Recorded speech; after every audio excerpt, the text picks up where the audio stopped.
Happy Wednesday, everyone. It's Hollywood on the Rocks. Lots of news today. Supergirl tickets went on sale. That's right. I'm dressed appropriately. Also, a final trailer dropped. We'll look at it. Alan Ng is here. And we have an interview today, a really exciting interview with the author of a book called It's Badass on a Budget. Stuntman and author Eric Jacobus will be here talking about how to make an action movie on a budget. But let's get Alan Ng here. And we have a very special intro for Alan. I have lots to do, but I will definitely call him first. Alan. Alan. Alan.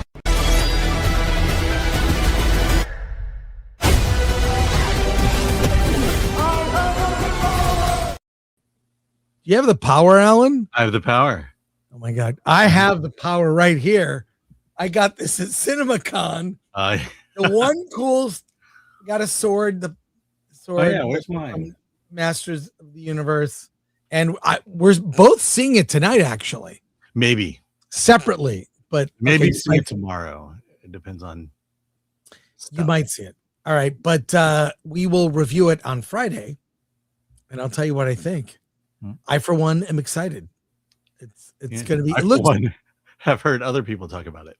It's getting mixed reception. That's fine, but also I'll come at it. I'm not a fan. Like I wasn't a fan of the cartoon show. Kind of missed it. So yeah, I knew there was a show, and I did see the toys at the toy store, but I was way too old for that stuff when it came out. Oh my God, the same. Yeah. I was college age at that time. I was into Cars and Girls. Mm-hmm. At the time that He-Man came out. I thought, what's this dumb show called He-Man? And then, but it really lived on in memes more than anything else. The memes kept He-Man alive. So, all right. Hey, let's talk to the people, and then we'll get to our news, and there's a lot. All right. Andrew Cram gifted 1 Film Thread membership. Thank you, Andrew. Arun Charman for $4.99. I saw Master of the Universe today and exceeded my expectations. It was a lot of fun and genuinely funny in places as well. Well, let us decide that. I'm going, that's not what I heard. That. Hey, I've heard that, so that's encouraging. Yes. Jean Hu gifted 5 Film Thread memberships. Nice. Tim is not funny. I'm developing an action movie on a budget right now. Can't wait to hear from your guest today. Oh, yep. Yeah. You're going to love it. Bill S. Preston Esquire. No Star Wars film came out this year. None. Yeah, for sure. Amari Daniels. How crazy is it that a Star Wars movie came out and went like nothing happened? Yeah.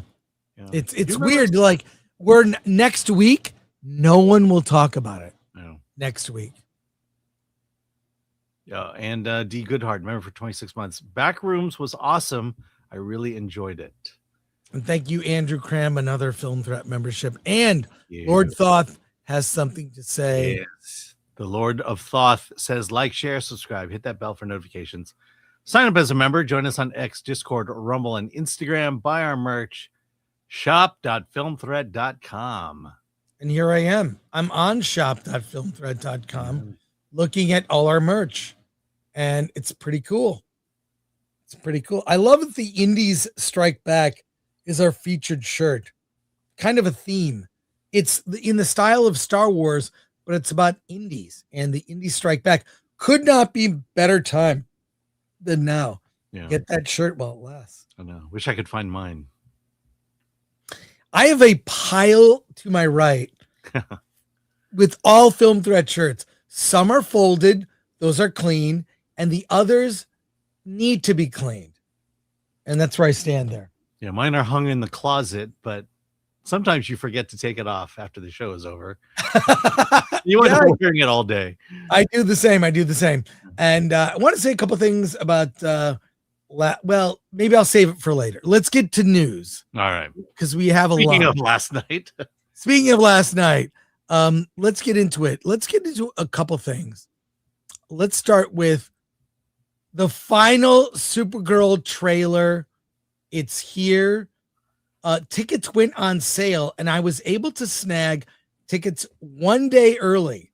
Now, if you recall, actually, when Superman came out, James Gunn's Superman, that they showed the movie on the Monday before.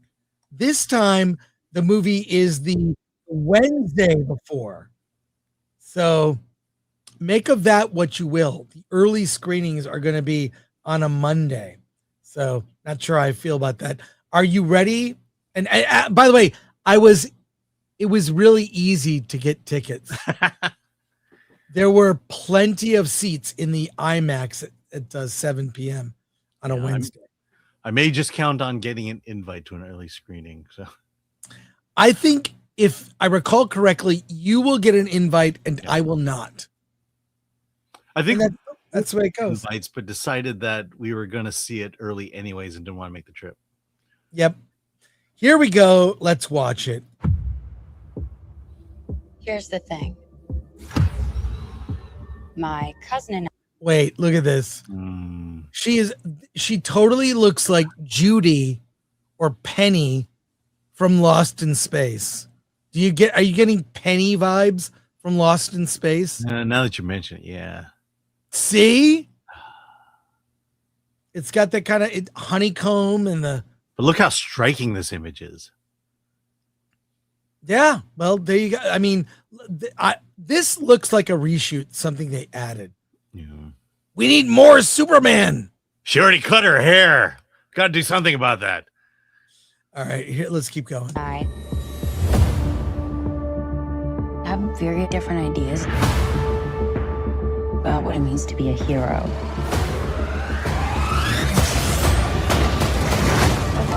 It looks like the predominant color is brown. It's this brownish dirt. It just. Well, it makes it grounded. All right, let's continue. He sees the good in everyone.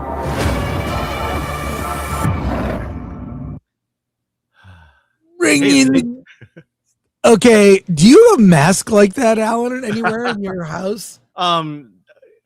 Yes, but I only use it on certain weekends. Okay, this this is a sex fetish mask. Yeah.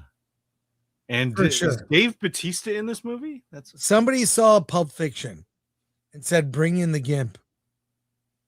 So, oh god. And I see the truth. Blondie, this is gonna get us in. The brigand. It's a remix of a Blondie. Now this is the main villain who carries a bunch of weapons and he's got a face that's covered in piercings. Yeah. He's a blue Sclerian Raider. That's what it says. I know. The Brigands. Do we know who plays this guy? Who is this guy? I mean, the actor.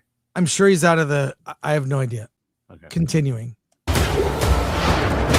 Brought destruction to every corner of the universe. The galaxy must be defended.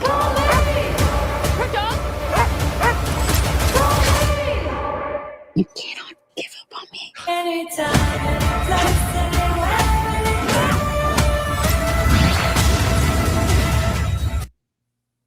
Okay, here comes Lobo. Now it's a party. Oh, that might be a problem.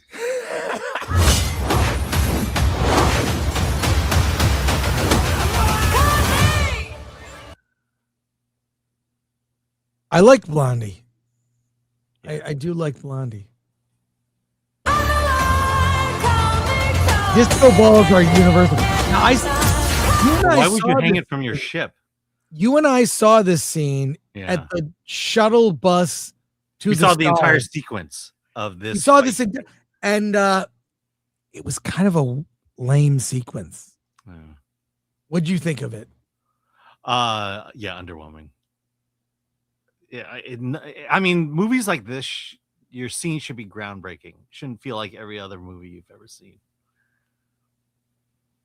Yeah, you know, space bus. I mean, a space bus. You know, Fifth Element did a whole lot better. Yeah, it makes space travel look mundane. Mhm. They're on the Southwest Airlines of the galaxy, or the Spirit Airlines Yeah. of the galaxy.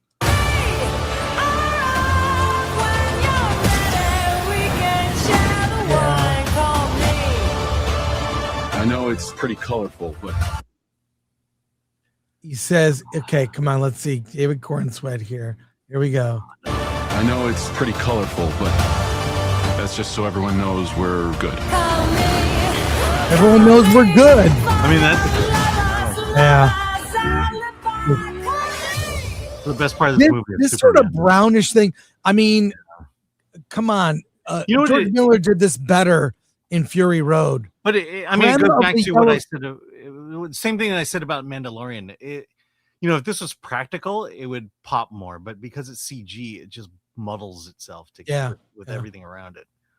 Creme of the Yellow Hills. The subtitles, you learn a lot from the subtitles. Yeah. I'm going to tell you something. Only one of you is going to make it out alive.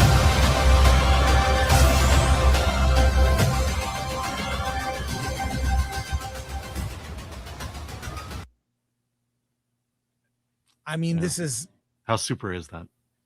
It's very unflattering because Millie Alcock is a very beautiful woman. This is not a flattering... If that's even her, I don't know. Could be a stunt person, her face grafted on. You don't know these days. We haven't been formally introduced.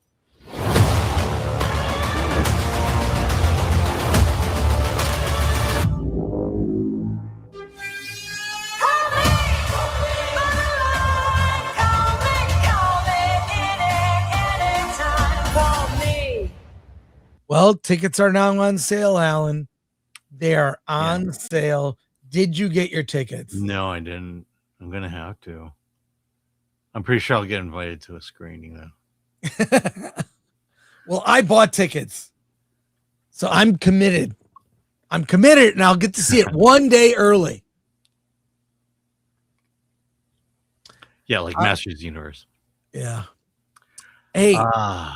Yeah, I look, fundamental problem, doesn't know who his audience is. Is this a movie for women? I'm not a woman, but I would have to imagine that this doesn't exactly appeal to women. Maybe I'm being sexist, but possibly. But the idea, oh man, Barbie got it so much better than this. Well, yeah. On Monday, in a related story, on Monday, we saw Lex Luthor, which, let's spell this correctly. Isn't it Lex Luthor?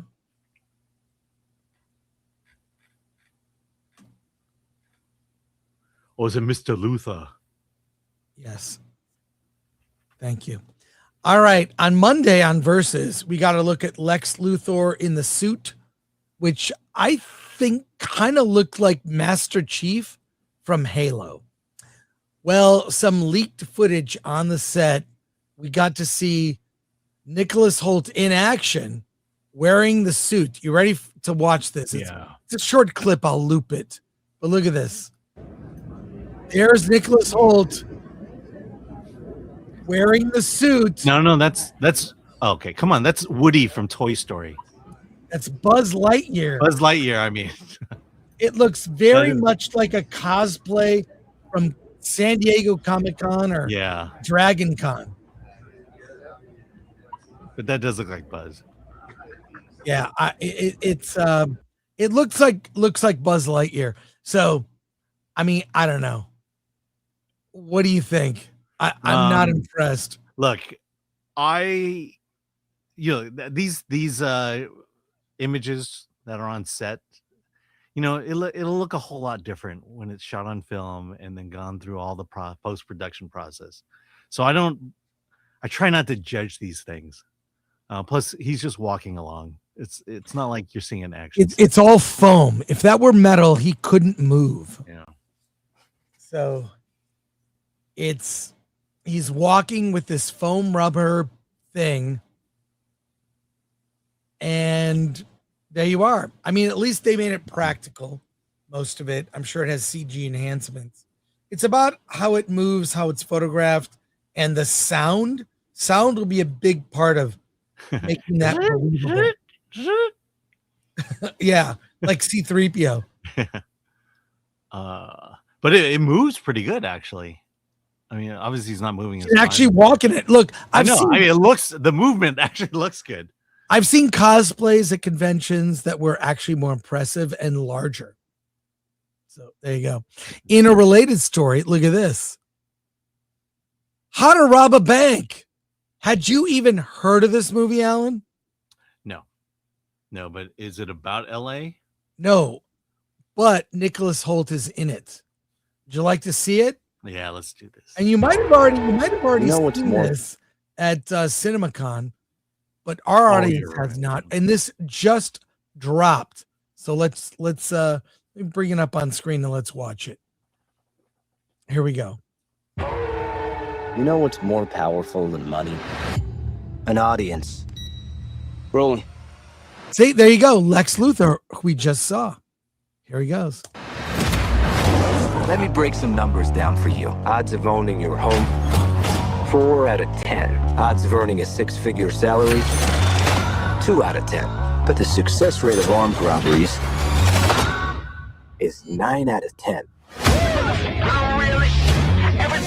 Ooh, the Fall Guy director, which I really love that movie with Ryan Gosling. Yeah. It didn't deserve to bomb, but let's continue. Let's make some content. Blue is for blanks. No one has to get hurt, all right? Go, go, go! Oh, shit. Oh, Golden Girls, all right.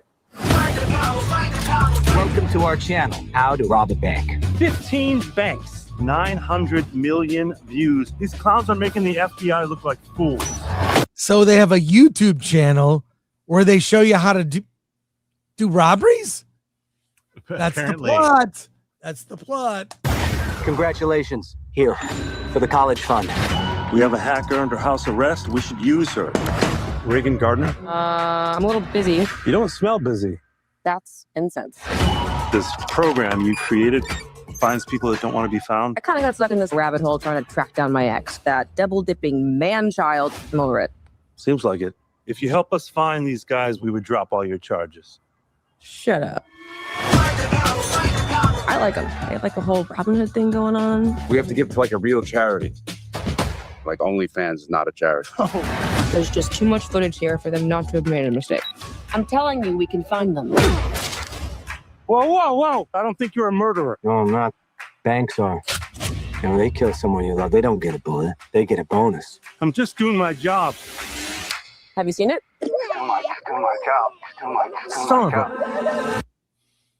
This really leans into internet culture and YouTube. So YouTubers as bank robbers. That's where we are now. Mm-hmm. Okay. All right. With Pete Davidson and Nicholas Hoult.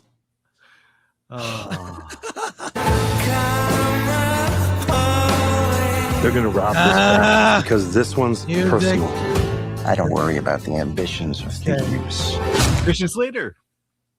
I like Christian Slater. Yeah. All right. Didn't your bank just get bailed out and like screw over a lot of people? Just also kind of seems like thievery, no? Who is she? Like AOC? Yeah. If AOC was a hacker? All right. Yeah, if AOC had intelligence. I love you guys. We finished what we started. We can't play that music. They're making a point. The system's corrupt. So they're bank robbers that are good guys. Yeah, criminals with a heart of gold. Let's do it. Are we in a car chase? We just need to get there fast. Get out of the car! Is this How to Rob a Bank? Yeah. Yo, I love your show! Thanks for watching!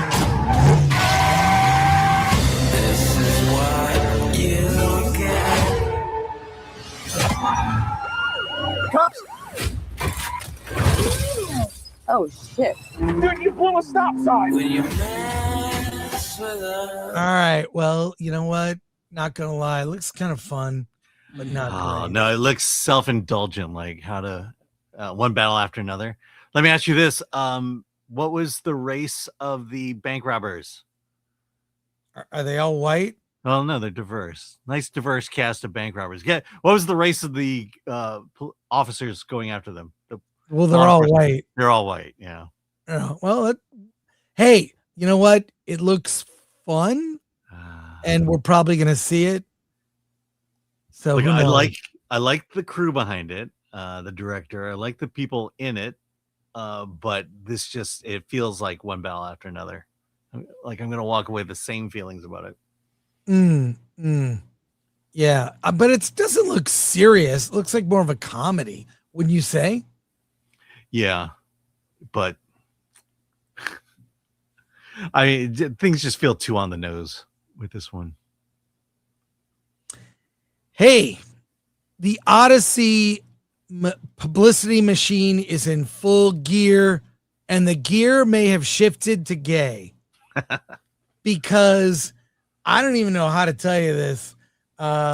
Let's put this up here, and I'll play this video for you. It is a video from GQ promoting their issue that talks about the Odyssey. Are you ready to watch this, Alan? No, I'm not. Here we go. No, you have to see it. I had to see it, so now you have to see it. Here we go. How do you promote this? The manly myth, the story, the Odyssey with these manly men. You do something that takes these manly characters. And you're saying this from GQ? Yes. This is the promotional video for that issue that isn't out yet. Here we go. It's like a perfume ad.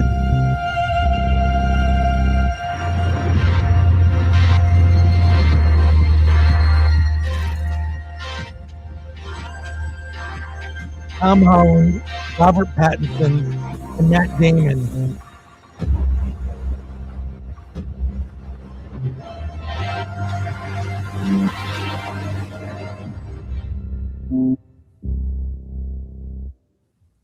It's totally a perfume ad. Look at this. So our friend, My Nerdy Home, Steph from My Nerdy Home, these screenshots emerged, and this is how they're promoting the Odyssey. This just gets worse and worse. I want to look when Chris Nolan announced he was doing the Odyssey, I was all in before I knew anything. Matt Damon being attached, the rest of the cast began to be revealed, and then we had questions. And I guarantee this is all the women and the gay men who are in the marketing department who made the choice that this was a good idea, a good way to promote the movie. They made this choice. And then the women who run GQ was all full on it. And by the way, the actors, it's like, what do you want? Sure. I mean, when you sign on to do a movie, you're not just signing on to do a movie. You're part of the PR machine. You represent the movie. Are you saying that they signed on to do this? No, I'm saying this was in their contract. I'm saying that in addition to being in the film, part of your role is to participate in interviews, in junket, in other publicity, attending the premiere. You're being paid. As an actor signing on to a large movie like this or any big movie, there are parts of the contract now that require other services outside the film promoting the film. So I'm just saying now maybe they could have said no, or I'm not really feeling this fur vest on Matt Damon, or this looks very, what is he, the Scarecrow or in Singing in the Leaves? I don't get this. Singing in the Trinity. Yeah. That pose is That's a little Marcel Marceau right there. Is it the mime pose? Yeah. Sure.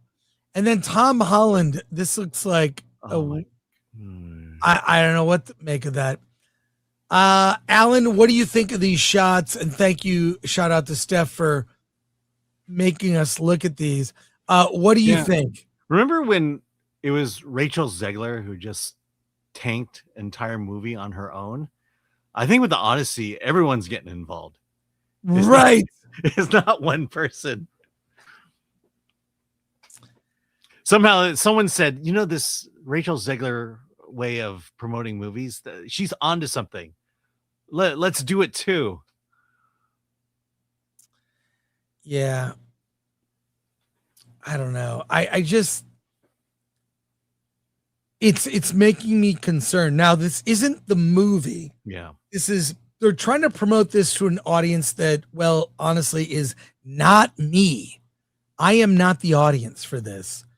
But if it convinces other people who may not have seen it to go, I guess the studio thinks that's a good thing. But it's yet another example of the feminization of men in media. That is a thing. And it's not going away. Yeah. Is it too late to let Zack Snyder do this instead? Yeah. They do the Snyder cut. I know. This is one of those movies where I was super excited to see it when everything started, the trailers, the teasers and stuff. And then as more and more comes out, I'm less excited about seeing this movie. I feel the same. But it is look, this issue comes out the perfect month. And what month might that be, Alan? Oh, it's Pride Month, everybody. Happy Pride Month. One last news story before we get to our main topic, talking Backrooms and obsession. The LA election results are in, except they're not the final results. Sadly. Let me share screen. We did a live stream last night and where we talked about the election. Now, why did we talk about this election? Because it affects Hollywood. It affects the entertainment industry. It affects the movies. The rapid decline of Los Angeles is something I'm very passionate about. It's affected friends of mine, countless friends of mine, who have either moved away, like Dante has moved to Colorado, other friends moved to Texas, Nevada, among states. Affected friends of mine who haven't worked in over a year in the industry. And the rapid decline of LA has driven production out. And the almost nothing response from our elected officials has been pathetic. So I'm sorry, I don't want to talk about politics, but Spencer Pratt did not want to run for mayor. He was happy living his life, but his house burned down over incompetence. And I'm seeing friends of mine's lives ruined by what has happened politically. So I'm going to talk about this stuff. This isn't a right-wing thing. This is a quality of life thing. No matter where you stand, left or right, D or R next to your name, LA sucks right now. And Spencer Pratt promising to simply enforce the law could change things. He might turn things around. Here are the results of the mayor's race. The top two candidates move on. Bass is at the top with 172,000 votes. I can't believe she got one vote. And then Spencer Pratt at number two, solid number two, 151,000. Rahman, 110,000 in third. The top two candidates move on to the general election. Pratt has promised to cut red tape and do a lot of things to help production in LA. But I think what would help production is just cleaning up the city so you can shoot in LA and feel safe. And so I don't want to talk politics, but as it applies to the industry, we will discuss it. Just as tech, I'm not a tech guy, but I will talk tech when it applies to Hollywood. The governor's race is different. Actually, well, that's different stat there. That's the different stat. Let's go to the governor's race. Hilton at number 1 with 1.3 million votes. Becerra, we just came out. I'll just say this. Becerra, he is the male version of Kamala Harris.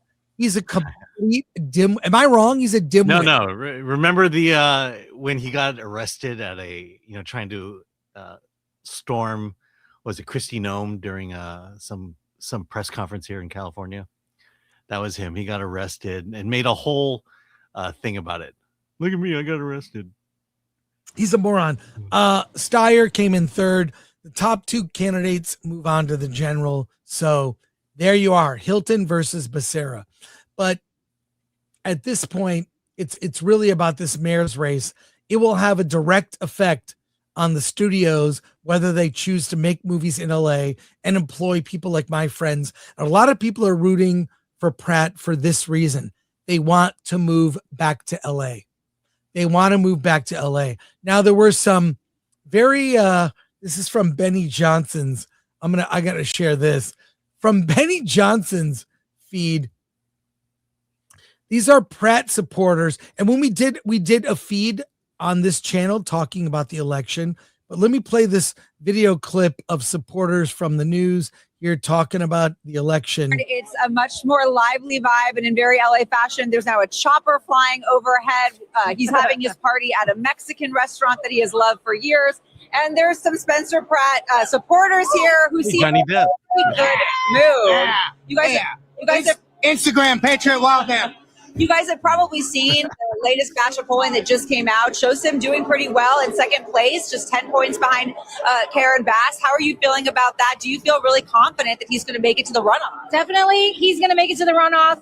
There's a lot of people who already voted for him. Their votes haven't been counted yet. They voted day of the election, old school style. So I think his numbers are going to get better. What is it about Spencer Pratt that you just is resonating with you? Because he's speaking out against communism and socialism, and it is a real big problem in our cities, especially in LA where it's turned to crap. It's not an accident. They're doing it by design. Karen Bass wants to destroy our city, and it's nice to see someone like Spencer Pratt. I can simplify. Notice how they cut him off real quick. Like, this guy, I love this guy. But let's see. This other guy has a few things to say, but they moved from him quick. Simplify it because those buzzwords are like they melt the brains of left leaning people. So let's just say it this way: he doesn't want a human feces to be a part of your life. Yeah. He doesn't want homeless children outside. Totally. Homeless Thank you. Outside. Oh, We you have- didn't no. like that. Oh. Okay. Outside of the elementary appreciate school. Can I get a shout out real quick? We appreciate you. We appreciate you. The media is our enemy. What the channel media does not want to look at the truth. Yeah. What channel is she from? Or I have no idea. Some local news. oh, thing. okay. Yeah. So. We talked a lot about the homelessness. Thank you. All right. Listen. Don't appreciate you, man. I got it. Thank you for navigating that so well. No, we can. No, that's CNN. That's CNN. Oh, Dude, CNN cut them off. But look, wow. I have a question for my audience. We cover independent film here. We're going to get to it. We cover nerd stuff and movies and tech. We cover everything as it relates to film. Well, politics is relating to film now. Should we, on this channel, on occasion, like I did last night, cover the election or politics in a small way, or should we do it on another channel and a completely other show and stop the coverage here? We'll start a poll. New political show, or keep it on Film Threat, or whatever the choices are. And then we'll look at comments. But Alan, I want your take on this because you were absent last night. You couldn't be with us. Hey, we missed you. But I know you're watching. You were very busy. What is your takeaway? What am I takeaway? I mean, look, we knew this was going to happen. It's going to be a runoff. I look for a guy who's not a Democrat to do as well as he did in Los Angeles. It's a big deal. I mean, I want to feel like that the tide is turning, but I do recognize the battle is before us, and it's a steep uphill battle. It's not going to be easy, and it's not a sure thing. Unlike other elections I've been a part of. I think one of the things no one's talking about, but will take place in November. But I believe the Supreme Court is going to rule that ballots have to be on election day, and that this idea that ballots appearing out of nowhere a couple days later, or the fact that you can't tabulate final tallies until weeks later is going away. It's got to be on election day, and I think small things are occurring that will give Spencer Pratt the edge that he needs to potentially win. Well, I hope he does. The simple things he's talked about, I think, are good for everyone in the city. I don't care, male, female, whatever ethnicity, whether you're gay, trans, who cares? No one wants to step in poop. No one wants to evade fentanyl zombies that are wielding knives in our streets. People are sick of the crimes and break-ins, and it bleeds over. It affects LA. It affects other cities, bleeding over into Pasadena. You know, we get the zombies coming in on the train here. It affects surrounding areas. So, and look, I'm on YouTube 8 hours a week, if you include the Neurotic Nooner with Gary Beekler, and politics, and we talk about it as it relates to entertainment. We discuss it.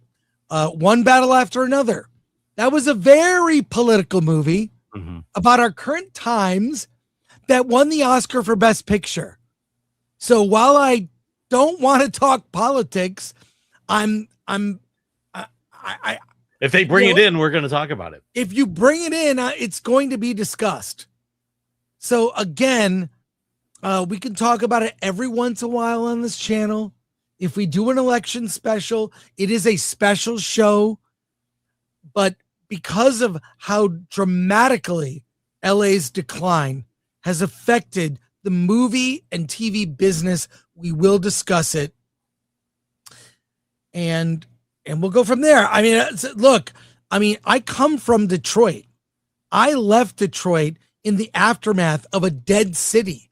Maybe older people from Michigan will remember Mayor Coleman Young. Mayor Coleman Young was a guy who just did everything to destroy Detroit. I miss that city. I never really got to see it in its heyday. I only saw it at the beginning of the decline, and it was a mess when I left. I'm hearing that it's come back in some ways, but I don't want to see what's happening in LA get even worse. Let's go to comments from people, and then we're going to talk Backrooms. And we got a lot of comments. Might not get to all wow. these. Okay. Dr. Brian Robertson for 2. How was film in the 70s similar to now? I'm curious. Well, this current era is similar in the sense that it's a time where corporate studios are out of touch. In the 70s, they were making musicals and movies that bombed. And then these kind of young Turks, Coppola, Spielberg, George Lucas, John Milius, Brian De Palma, all came up. They were young in the early 70s. So now what we're seeing with Backrooms and Obsession and other movies, Iron Lung, they're a new young group. They're making movies about their generation for their generation. That's why it's similar. That was long-winded. Box Office Brawler, remember for 6 months. Hey, watch out, Supergirl ticks have crashed the AMC app. But I did get them. Thanks, Brawler. Yeah, that was the first time I did go on the AMC app, and it was like, you're in the queue. And I had to wait like 3 minutes to get That's good. just to look at the tickets I bought. Andrew Cram for 10. Why isn't Lobo the main villain? Probably because he's only in the movie 10 minutes. And they probably want to use Lobo for other things. Thank you, Andrew. Appreciate you. Royce and Bailey for 2. Debbie Harry. Now that's a Supergirl. Yeah. Blondie. Zodlander, remember for 11 months. Pinhead Jr. Poison Crypto. Okay, don't like crypto. Yeah. The one A train for 5. Supergirl looks so good. I can't wait not to see it. Thank you. Bailey for 2. Men who enjoy Supergirl will call it Supergirl. Good one, Alan. The A train, the 1 A train for 5. Wait, stop me if you've seen this before. The propagandists do evil things, but it's okay because the victims are evil capitalist bankers. Yes. Thanks, 1 A train. Royce and Bailey for 2. The Oddity instead of the Odyssey. Gunn will travel, remember, for 9 months. Can we vote for Alan to go see Leviticus? No, Chris. It's already been decided. Chris is seeing Leviticus. No, you're going. No, I saw Pillion, which you were supposed to see, but you didn't. So this is your makeup. All right. I kind of owe you. Yeah, you do. I actually had a good time at Pillion. A lot of rear end stuff. Royce and Bailey for 2. When will you guys put Hollywood on trial? We're thinking of doing a new trial in the fall. We want to do Marvel. I think Marvel's the obvious. Yeah, I think so. Pookie Malibu for 5. Surprisingly, no Elliot/Ellen Page for the manly GQ. Well, the issue's not out yet, so we'll see. Yeah. Techniques. I could swear GQ wasn't always so gay. I remember GQ used to be guys in suits. And, yeah. It's okay to laugh for 5. Martin Scorsese using AI. He used Black Forest Labs. He's also a backer to build storyboards for his next film. What happens at night? Thoughts? I heard about that announcement. I don't know enough about it to comment. Yeah. Well, I know there's AI tools are already being used in movies, but fully AI movies were a ways away from Hollywood doing that. And let's not forget that he made a full movie where everyone was de-aged or re-aged. And that's true. It's not surprising he's going this direction. Bruce Leroy Jenkins for 2. Yes, let's start D-Day Gorbra channel. Andrew Cram, gifted another Film Thread membership. Thank you. Polly, Latino Slant for 5. Pratt need to do major outreach outside the West Side. They don't know him like Bass. A lot of them don't like her either. Hey, Alan. Well, he's had meetups downtown. Mm-hmm. He's had meetup, I understand, in Compton. He had one in Sherman Oaks. That's where I met him. Paulie, he's very accessible. He will, you'll get to meet him if you want. Yeah. And his victory party was at a Mexican restaurant. Yeah. And I know you like their food. Yeah. Don't know which one, but you like their food. Lord Thoth, I love Supergirl from her Adventure Comics / Legion days. Love. This breaks my heart. So many stories they could have done, and this is what they did. Thanks, Lord Thoth. Yeah. I just don't like the take. Yeah. Sorry, go ahead, Ellen. Franklin Sturgill III. Chris, stay in California. Did Washington flee America during the Revolutionary War? No. He stayed to fight for what he believes in. Yeah, I felt that way too. It's like all my friends moving out, which means all the conservative voters are moving out. Eugene Johnson, expanded aspect ratio. Supergirl was shot with IMAX cameras and features an expanded 1.9 to 1 aspect ratio for 52 minutes of the film, giving you a taller, more immersive image than standard theaters. Well, if the story's good, that'll be worth it. Yeah, but it's just selected scenes, right? Thanks, Eugene. Tom Siebert. It's such a crazy, narcissistic, self-indulgent allow for Matt Damon to permit himself to have his portrait taken atop a pedestal. Dude, maybe if we win the best picture / actor pedestal, my God. Yeah. Brandon Janik for 5. Do you guys think we'll see more indies become mainstream that aren't horror? We need more than just one genre represented in. Well, it's good point. Yes, they all exist. Action, the movie Nirvana, the band, the show, the movie we reviewed earlier this year, that was comedy. So they exist. We review them on filmthread.com all the time. Alan reviews them to the point where he's so busy he won't come on the election stream. CC Black for 5. Marvel don't make sense with Doomsday and BND. Brand new day. Brand new day on the way. Each one probably make over 1.5 billion. Maybe. We'll see. I think Brand New Day Well, has a that's shot at it. That's what we should do. Should we do a trial? We could do a trial. That's a great point, CC Black. We could do a trial instead of a funeral. We'll do a trial, and then if Doomsday bombs, we'll do a funeral. We did that with Star Wars. We did a trial and then a funeral. Mm-hmm. Tom Siebert, depending on how things go, the politics could consume the channel, but maybe it'll be business as usual. But has anything been that way since the unique super blood moon of 2015? No. Now, I'd like to see, do we have results of that poll yet? Okay. Why don't you can you put it up in a starred comment or something? And oh my God, we have the interview at 2. I went long. At 3, you mean? Or no, 2. Never mind. No, it's at 2. Do we have okay. What was the result? It's getting there. Here we go. Brock Samsonite says Spider Noir was kick-ass. I just finished it. Why can't Sony do more stuff like this and less Madam Web? I think when they see the reaction to Spider Noir, they will. Okay, results are in. No, this is.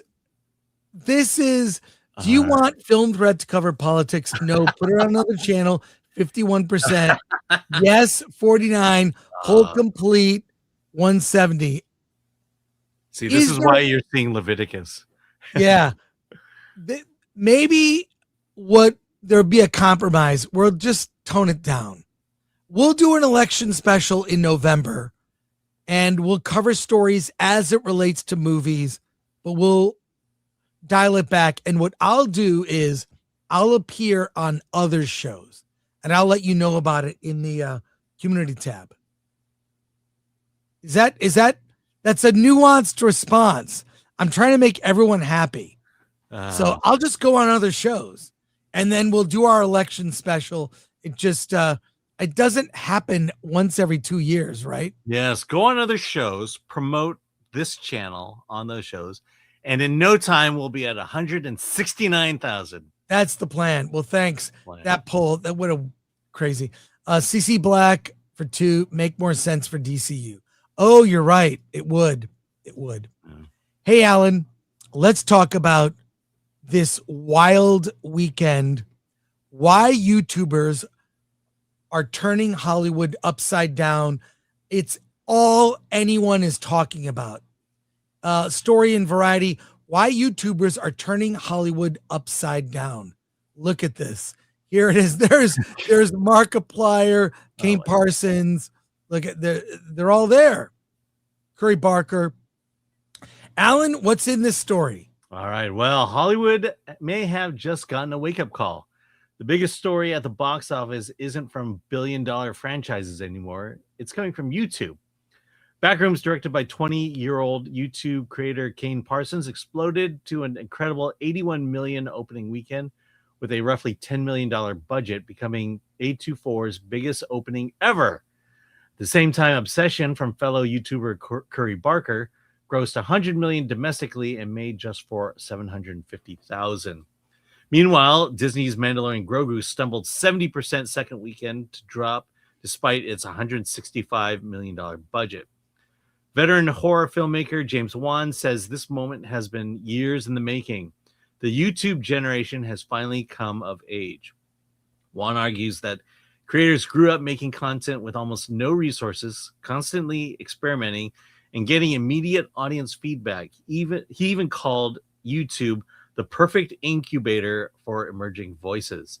According to horror producer Jason Blum, YouTube creators arrive in Hollywood with an advantage traditional filmmakers don't have. He says these creators spend years making things for a live audience, learning in real time what works. He added that YouTube develops a survival instinct to keep audiences engaged because If you lose someone for a few seconds, they are gone. A huge factor is that creators already have dedicated communities. Fans who spend years watching their videos are now buying movie tickets. One analyst estimated that Kane Pixel's existing fandom alone accounted for 22% of Backrooms opening weekend demand.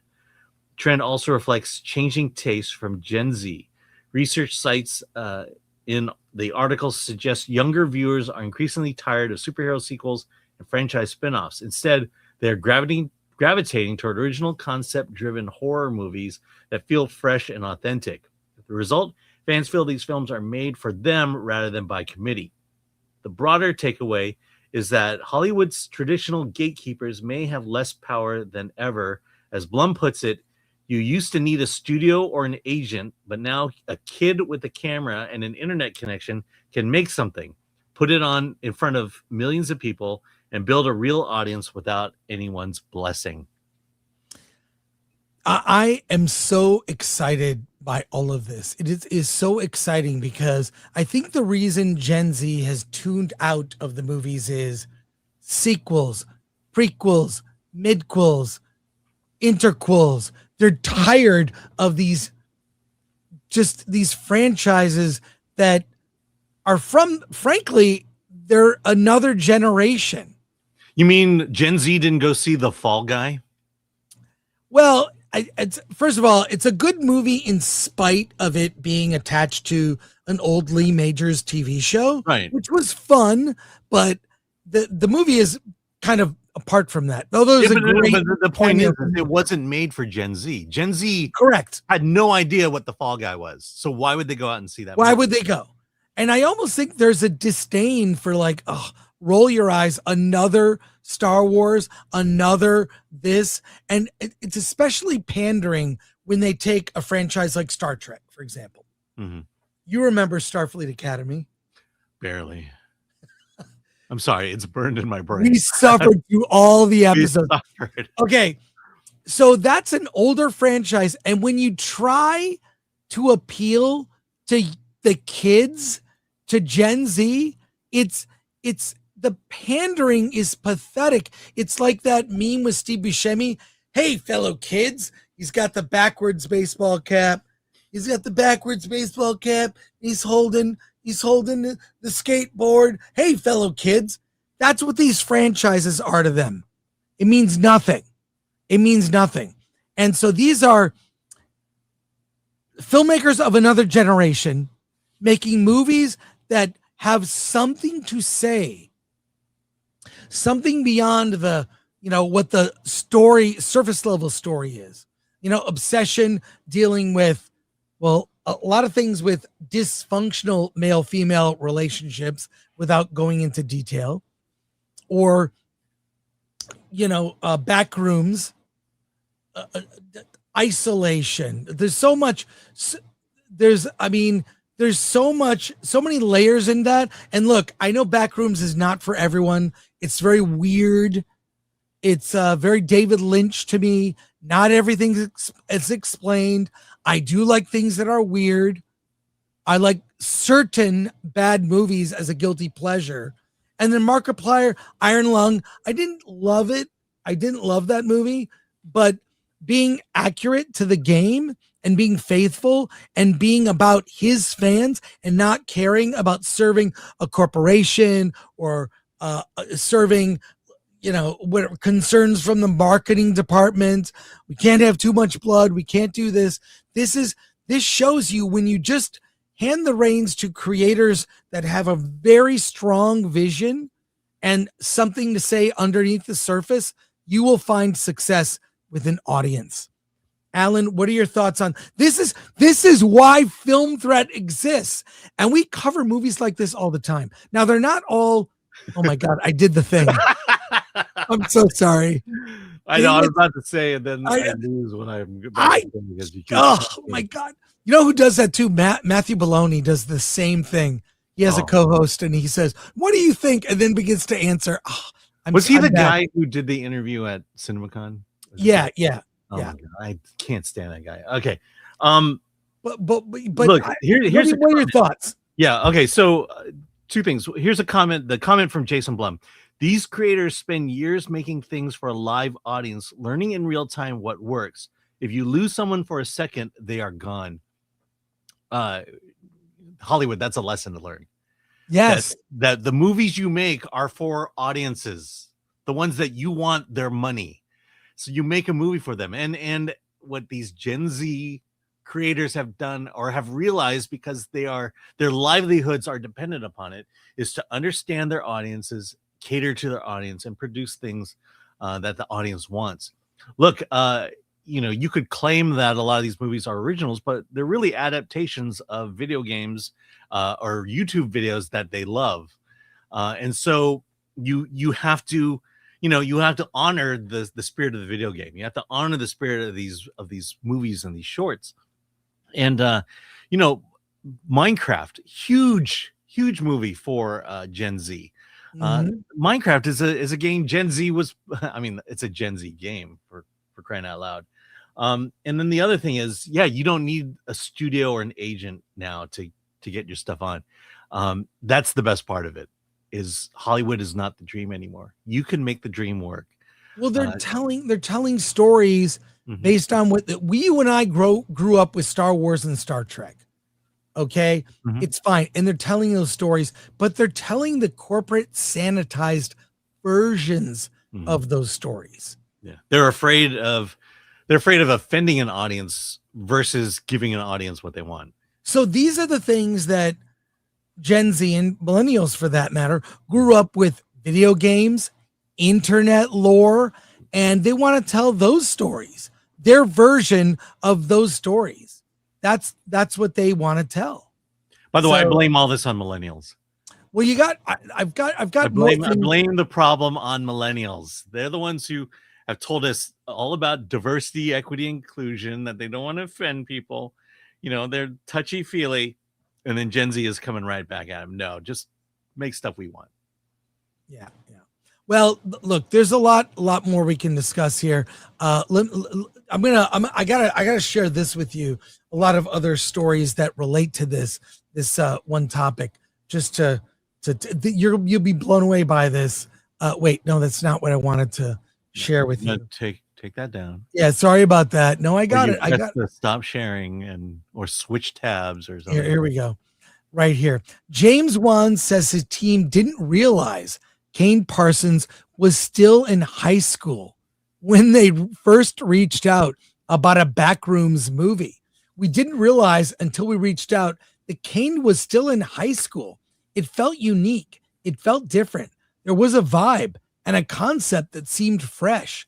One of the producers, Corey Adelson, added that the industry is now more open to young filmmakers from platforms like YouTube who understand audiences in ways traditional systems often don't. I love this. Yeah. I love it. It's like, well, they didn't even know. They were impressed by the work first. They didn't know he was a male, didn't know he was white, didn't know he was maybe a group that, he probably would have been, if he submitted this to Sundance, might not have gotten in, because Sundance prioritizes a lot of times identity over quality of content. A white guy couldn't make it into Sundance. What? A white guy couldn't make it into the Sundance? Yeah. I mean, they can, but they have. But I just think that they're not being prioritized. And these are new filmmakers that are prioritizing their stories. And look at this. It's like, I'm just scrolling through so many stories. Backroom claims 7.7 million Monday for 80. It's made $100 million in 6 days. Yeah. 6 days. It's absolutely unprecedented. And I hope they frame the permission slip his parents signed to let him work on the project. Yeah. Last thing here. Let me just show you real quick. The original photo is old. The original photo that inspired Backrooms lore is older than the director himself. This is the original picture of that actually inspired the Backrooms game, like games, the videos on YouTube. This is it. It's older than the director. is I love this because more than anything in storytelling, especially indie films, we want authenticity, honest expression, and free from corporate. Well, we need a Burger King meal or a KFC meal for Supergirl or whatever. And this is it's unbelievable to me. And I think it's inspiring. Yeah. It's really inspiring. Let's go to comments. I'm just saying, can we And bring then- that wallpaper? Atomic Lori, one room needs to be wallpaper. All right. Let's go to comments, and then we have Eric Jacobus waiting in the wings. Hey, Eric, I see you. We're going to get to you in a few minutes, but let's go through some comments here as we continue. We're going to be continuing. You know what I'm going to talk about more than politics? Backrooms and YouTube filmmakers, just so you're aware of where my heart is. So let's go to your comments. I want to hear what you have to say. Barton Bella for 2. Just do an extra political hour after the show, or you could just do it on Rumble. I could, yeah. I mean, I'll figure it out. Actually, the comments against and for in our comments was like 10-1 or it was more than that. What? No, it was pretty split, even in the comments. It was even in the comments. Okay. Yeah. But look, the election's over. Let's talk about movies. November we'll talk just around the corner. Huh? November is coming around the corner. November's coming up. It's right around the corner. Yeah. Thank you, Bart Bella. Just look, I do think about the audience, but these things are really important. And, I want to have a dialogue. I may just spin off another show on another channel. A Spade for 199. Please have Jimmy Dore. He is from LA. I've met him.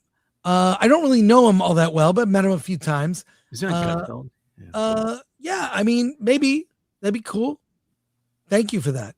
Eric Stratton, member for 41 months. Screen used Trojan Horse will be in front of Universal's movie theaters soon, and the screen used Warship on display in Summerfest at Universal.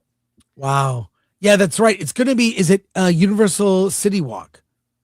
Thank you. That's great, Eric Stratton. Maybe I'll see you there. Say hi. Okay, Fictagius Dave Savage for 10. I have written my own original horror script, put it together on my own pitch deck. Just looking for a producer who's looking for something new.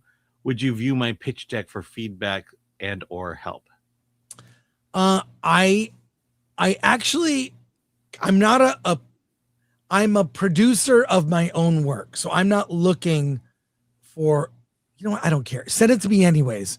Go to filmthreat.com/contact. Send it to me. I'll give you some advice. Yeah.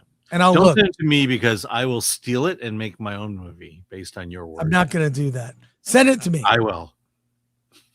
Makoto for 2. Horror won't save theaters alone. Need variety. Yeah. Exactly. Not everybody likes horror films. Don't want to keep seeing horror. 311 SA for 10. Always listen to the kids like Zuckerberg and the Social Network. If what you made is considered cool, then you have a priceless asset that you should never give up. Oh, thank you. I agree. But I say listen to the right kids. I think Hollywood was listening to kids of a certain political persuasion, activist types of people. I mean, there are people on the left that aren't activists. They just have different opinions. Yeah. But I feel Or- it's yeah, go ahead. Or send your stuff to me and I'll steal it and make it my own. Not another name for 5. I heard Apple TV wants to do the Necromancer series. How are the chances of them getting it right? 0. Not another name. 0. They will not get it right. Indie Shade for 2. Screw the polls. You've always done things your way. Well, look, it's kind of like, I try to take it from a middle of the road kind of thing. I want Alan's daughter or future grandchildren to be able to walk the streets of LA and feel safe. Yeah. Right? Yeah. I mean, right now they walk the streets of Yorba and they're safe. Yeah. I live in the third safest city in California. Well, it's funny that the poll is split. I think it's going to be, look, there was the election's over. So we had a lot of movies to talk about, but thank you, Indie Shade. Appreciate you. A couple more comments. Eric, we're getting right to you. All right, Lauren Taylor, look at some of these titles. Scream 7, Scary Movie 6, Toy Story 5. That's why these young guys are succeeding. Bingo, Lauren Taylor. Bingo. When you're getting to part 5 of something, which actually might be good, but still, what are we doing? What are we even doing? Well, these are business decisions, not creative decisions. Toy Story 5, no one wants Toy Story 5 except Disney because they want money. Right. Aaron Charman, I think Backrooms and Iron Lung would not have done so well if they didn't have the YouTube audience going on. Obsession, I think, is different. It is different because he made films on YouTube and made a feature before Obsession. It's his second feature. So you're right. It's a different phenomenon. I think it's tapping into dysfunctional male-female relationships. Yeah. I mean, dating is broken for people. I think dating is broken now in the internet social media age. And this movie is a response to that. Yeah. Thank you. To respond though, but actors have an audience that will go out and see their movies. You know, it's not unheard of to, in fact, it's encouraged. If a lot of people like you, Hollywood will let you make a movie. And yeah. Hey, we talk to indie filmmakers on this channel, giving you their stories, how they made their films, and tips. Eric Jacobus has written a book, Badass on a Budget, a timeless guide for zero budget action filmmakers. He's here to talk to us. Let's see what he has to say.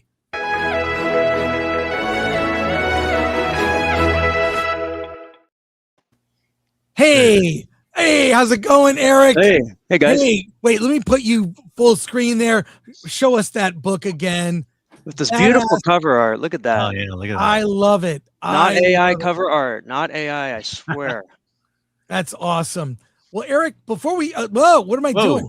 Before we get to the book, let's talk about your career as a stuntman. Sure. Where do I begin? 25 years ago, I guess. Yeah, please. Small town kid. I started as a techie. I was a programmer. Decided to get a bunch of guys together and replicate Hong Kong films because I wanted more meaning in my life, I guess. And just found my passion. Did that for like 15 years. Really wanted to make like Hong Kong action films. And just did day jobs for all those years. And then found myself doing motion capture for God of War because I did a viral series on YouTube called Tekken in Real Life. They pulled me in, and I've been doing mocap ever since. And now I have a studio, as you can see. I started a company, Super Alloy, and we do motion capture for video games. We did, God of War Ragnarok. We did Ghost of Yotei, Mortal Kombat 1. And so I work in this like interesting echelon, right, where I work on some of the biggest games in the world with the best animators in the world. And yet I have this heart still for making zero budget action films. And when I say zero budget, I mean micro budget, right? Nothing's truly zero budget. Right. But that's where my heart really is, and that's why I wrote this book, because I'm really passionate about bringing up the next generation of filmmakers. And I think a lot of people are afraid to just make their movie. Like they think that they have to go through some kind of gatekeeper. It's like, I'm not allowed to make a feature. I haven't got the credentials or something. And it's like, well, I kind of disproved that when I did a movie in 2004 called Contour. And I did that movie for $5,000. Anybody can do it. And that's what I wrote this book for. Wow. So you, in a way, you started as a YouTuber. You started doing things on YouTube. That was pre-YouTube, man. That was pre-YouTube. YouTube was what, 2005? So yeah. So it was Daily Motion. That's where you were. Daily Motion, My 5 Minutes. I mean, everything had these like they all had you could do like 2 minutes online, right? And the video was about that big. And I would just literally upload an MPEG to an FTP. Those were very different days. But I feel like today, I don't know, I feel like it's not that much different. Even though the tech keeps changing, the basics are the same. The audience, I feel, is generally the same. I mean, of course, events change, but by and large, I think that people still have the wants and needs that we've always had. I think that goes for action filmmaking, and that's why, in my book, I don't talk about tech. It's not really about tech. I don't talk about how to make your movie with AI. Who cares? Because in a year, that's going to be outdated. Yeah. Who knows what's going to come in a year? Nobody knows, right? Last year, nobody knew AI would be a filmmaking thing, and now it is. And it's like, well, I just stuck to the basics, the principles, the human universals, which are psychology, physiology, the human body, and relationships. And those are the things I think that you really need to focus on to make your film. If you can tackle those things, then any tech will do. Wow. So in terms of, I mean, you do these stunts.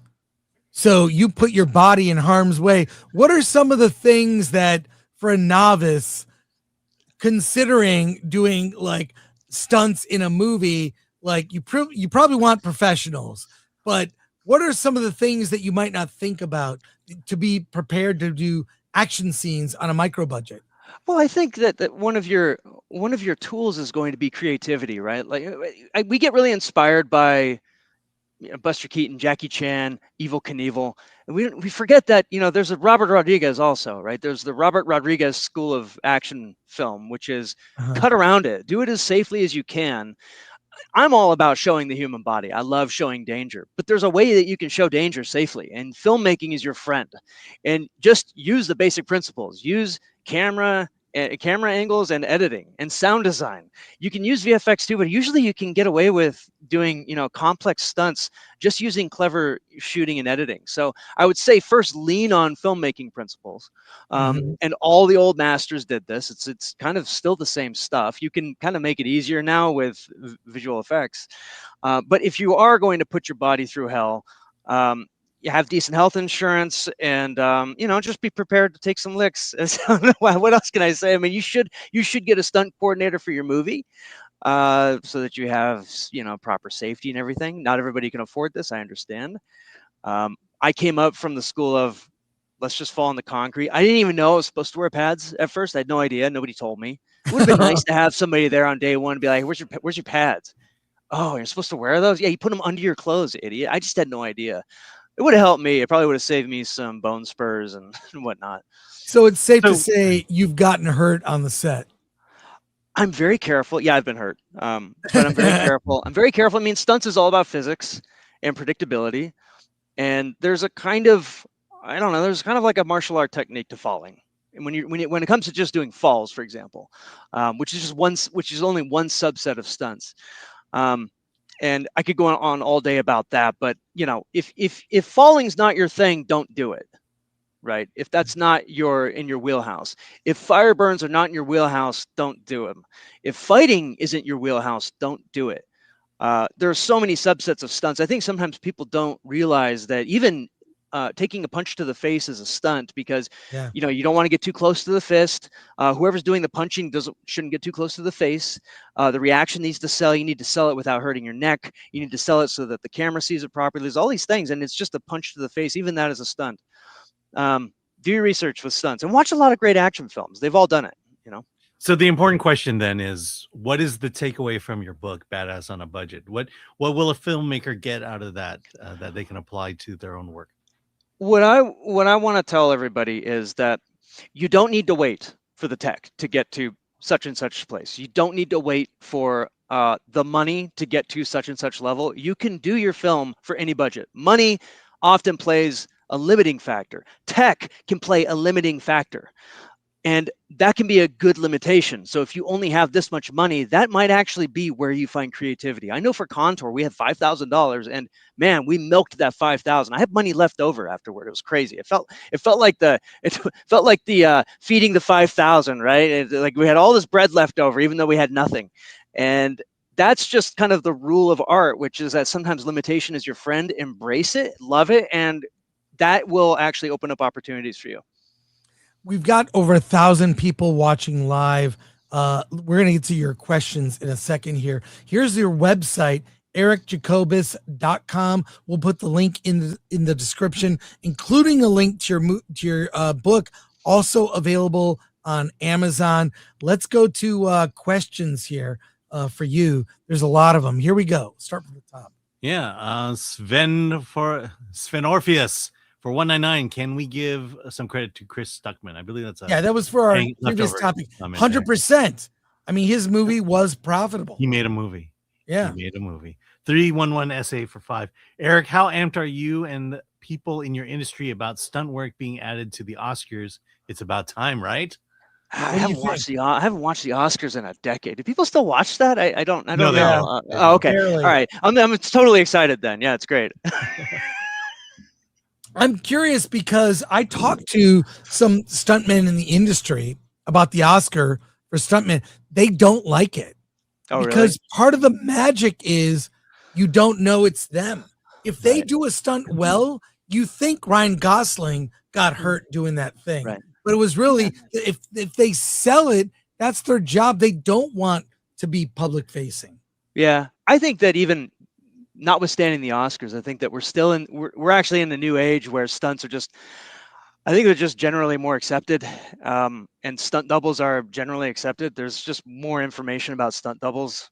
You know, there are actors who openly say who their stuntman was, and they'll, or stunt woman, and I think that's cool. That makes me happy, and there is an art to it, and it's kind of like magic, right? You go to a great magic show, and I love seeing the magic. I also love learning how magic works. Doesn't mean I can do it, and it doesn't break the illusion for me. Maybe it breaks the illusion for some people, but I have a feeling it doesn't overall. Yeah. Has the art of stunt changed much since the 70s or even the 60s? The technique has changed. Yeah, the technique of stunts has changed. I mean, even if you look at falls, hit reactions, the falls really American stunt performers really got a big kind of boost when Hong Kong stunt performers started coming in the mid 90s to the late 90s during the handover. And all these stuntmen from Hong Kong were competing for American stunt jobs, and they were doing falls we had never seen. And it freaked everybody out. I wasn't in that, actually. I was a kid at the time. But that was when we got tons of new falls, tons of wire work. Our wire work was very remedial before that. So I think like American fight stunts have really been, plussed since the late 90s. Yeah. Lots of questions. Let's go through them. Okay, Ties. Which character were you in Tekken? Oh, I actually didn't do a single character in the Tekken game, and that's like the great illusion of the Tekken in Real Life series. I just copied the moves from the game. All right. Tim is not funny. The Furious was awesome. Saw it Monday at AMC Screen Unseen. I'm a Hong Kong /Asian /martial arts action film, Kick 2. Went to see John Woo's classic in theaters earlier in the year too. Yeah. Good comment. Yeah. Tim is not funny. Can't wait to dive into this book, developing a buddy action film right now that takes place in a mostly one location to get the most from our budget. Oh, that's great. Yeah, write it, man. Get it done. Get that script done and just do it. Techniques. Did Eric see The Fall Guy? What did he think? Oh, this is like really tough for me to give movie reviews. I'm the worst guy to ask about action movies. I saw The Fall Guy. Look, I'll say that I like the trend where there's more fun in action movies right now. Yeah. Fall Guy is a good, data point in that trend. There's not a whole lot, though. I mean, somebody just brought up The Furious. Doesn't look like a comedy, and I know people still like the kind of blood vengeance stuff. I've been really waiting for a good comedy, and that's why I still make movies, because very few people make action comedy. I don't know why the two streams don't cross. I'm not sure what's going on. Was watching The Fall Guy like being a magician watching a magic show, or were you looking at technique more than the story? Funny. Maybe. I don't know. I mean, they're like, look, David Leitch does incredible set pieces, so you can't complain about that stuff. So I'm not going to complain about that. The Immortal Williams, question for Eric. In the era of forced CGI and AI, is there quite a lot of solidarity between stunt people and VFX practical effects artists? And does that often lead to more collaborations today? Solidarity between stunt people. Well, I know that a lot of people in my generation, I'm a Gen X millennial right at the border, and a lot of us around that time we were born in the early 80s. We sort of discovered editing and filmmaking from the perspective of stunts, because we grew up with indie filmmaking. So a lot of us went on to be previs artists. A lot of us film pre-visualization. That's the stuff that you shoot. It's like a blockout video. And a lot of us now are getting into Unreal Engine. Micah Moore is a great example. He's this amazing action designer who got into Unreal Engine, and so he seamlessly meshes action and VFX. I think that communication gap is like narrowing now, because I still find that a lot of stunt performers don't really speak tech so well, and that's usually to their detriment, especially on the mocap stage, right? It's actually like very beneficial for you to understand tech as a stunt performer, but I'm seeing that bridge cross more often. In fact, I tend to think of myself as a translator between tech and stunts. That's what I do at my company all the time. I'm always translating between animators and stunt performers. It's happening slowly but surely. All right, fun with collecting. There's an art to falling. I learned how to fall while skateboarding and skimboarding. There's an art to it. Look at the NBA and soccer. Yeah, there's an art to falling safely, and then there's an art to falling so that you look like you're getting hurt, right? And there's some interesting. That happens in the NBA Finals. It seems. The experts are soccer players, right? Those are the expert stunt performers, because like they'll get tapped in the shin and they'll do a front flip and land on their back and they'll hold all their body parts. And it's very good performance. I love watching that stuff. WWE also kind of the same kind of deal. It's the art of falling. They do it for an hour at a time, but there is this art to sort of releasing your body, because when you tense up on the fall, if you tense up in the wrong way, everything kind of jolts and things fall out of place. It can be really, really ugly. Caveat ties. Who did you publish through? Amazon KDP. It's free. Yep. I'm not an Amazon salesman. I think that there are a lot of platforms out there. Don't even look at Amazon first. Look at everywhere else, frankly. I just do Amazon because I know how to do it. I know Barnes & Noble has options to do this. It was free. It was free to publish this. That's the crazy thing. Like, I just paid for the cover art.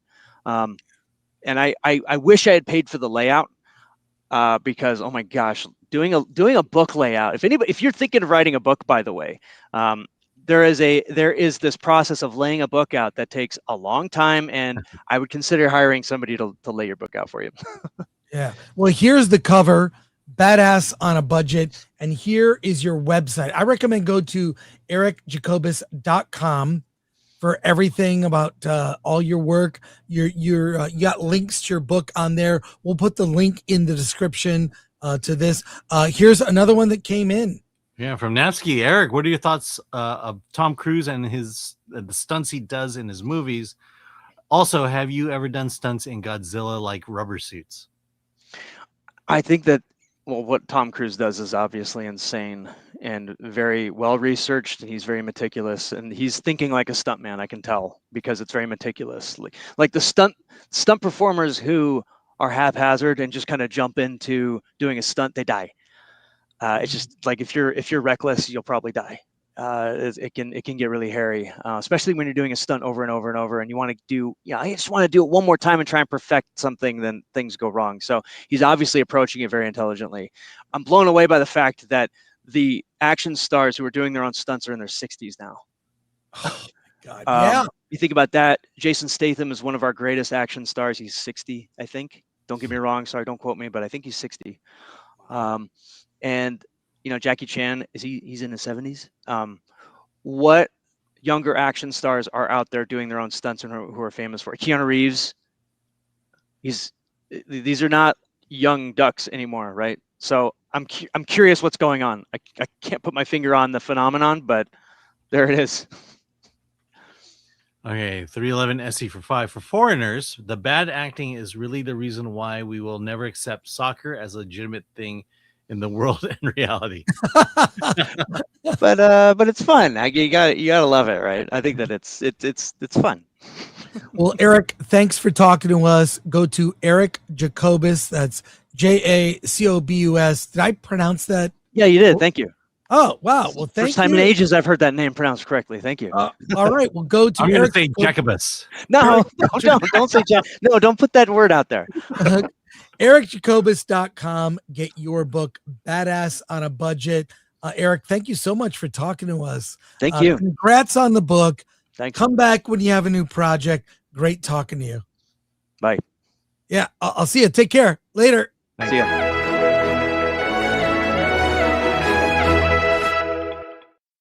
That was great. Yeah. It was awesome. I love it. Believe me, we get lots of independent films where I appreciate the attempts at stunt work, and it sounds like this book would be very helpful. That's gonna wrap it up for us today. Kind of a shorter show today because I didn't know I was doing the nooner until this morning when Gary called me at 9 a.m. to say, hey, 9:15. We should do the nooner. He just got back from Japan and hadn't slept. I know he did a late night stream last night as well. Yeah. So there you go. But that's going to wrap it up for us today. I want to thank people, everyone, for all your super chats, your thoughtful comments and questions, and for, every once in a while we talk about things that I don't try to, I try to be a sober voice of common sense in kind of a wild world. I care deeply about indie film and filmmakers and the industry of which I'm a very small part, and I'm honored to be a small part of a larger industry. I'm a little tiny part that Film Threat kind of occupies, and we haven't shied away about saying things that could be controversial. And I see some problems that need fixing, and every once in a while I may talk about them. And I appreciate you. Call me out if you don't want to watch. I understand. I'll try to talk faster. But it does cross over, so it will come up. I also want to thank our mods, Lord Thoth, MK Solid, ADLS24, and Olo Likwe on Rumble. And I want to thank Atomic Lori, who I missed her yesterday. I missed her. She had apparently Alan and Lori had other things to do, but that's okay because let's just say I was working on Film Threat stuff. I know. That's so That kept me from being on the Film Threat live stream. Well, and hey, you and I tonight, we're both seeing Masters of the Universe. You're going to see Power Ballad tomorrow. Scary movie. I barely got tickets for that. So we got a lot of movies to talk about on Friday. I might see Digital Circus as well. Yeah. So let's we'll do that. Thank you, everyone. That'll wrap it up for us. And see you Friday. Alan? Let's get out of here.